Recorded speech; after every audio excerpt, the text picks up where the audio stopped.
നമ്മുടെ നാട്ടിലെ ഏറ്റവും കൂടുതൽ പുതിയ പുതിയ സ്നാക്സ് എവിടെയാ വരിക? ഏത് കാലത്താ? റമദാനിൽ. നമ്മൾ ഏറ്റവും കൂടുതൽ പകൽ ഉറങ്ങുന്ന മാസം ഏതാ?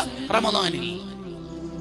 അതാണ് ഹദ്ദാദ് ഇമാം അൻ-നസാഇ ദീനിയയിൽ പറഞ്ഞത്, തീറ്റയും ഉറക്കവും കുറക്കാത്ത കാലത്തോളം റമദാനിന്റെ മധു, റമദാനിന്റെ മധുരം, റമദാനിന്റെ ടേസ്റ്റ് അനുഭവിക്കാൻ പറ്റില്ല. ഇല്ല.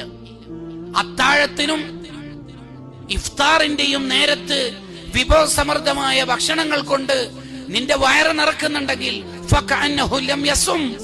നോമ്പ് നോക്കാത്തവനെ പോലെയാണെന്ന് ഷെഹ്റാനി ഇമാം എഴുതി വെക്കുന്നുണ്ട്.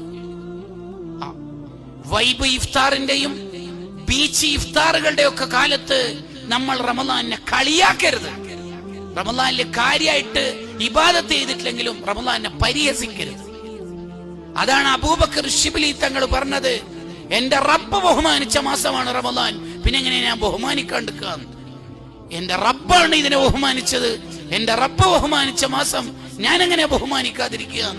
പുതിയ കൂട്ടുകാരെ, ഇഫ്താറിനിരിക്കുന്നതിന്റെ ആ മുമ്പ് അല്ലെങ്കിൽ ഇഫ്താറിനിരുന്ന സമയം കാമണിക്കൂറും 5 മിനിറ്റുമുള്ള ആ ഗ്യാപ്പിലും ഇടത്തെ കയ്യിൽ ഇൻസ്റ്റയിലും യൂട്യൂബിലുള്ള റീൽസ് ആണ് സ്ക്രോൾ ചെയ്യുന്നതെങ്കിൽ നമുക്കെന്താ പറ്റിപ്പോയത്?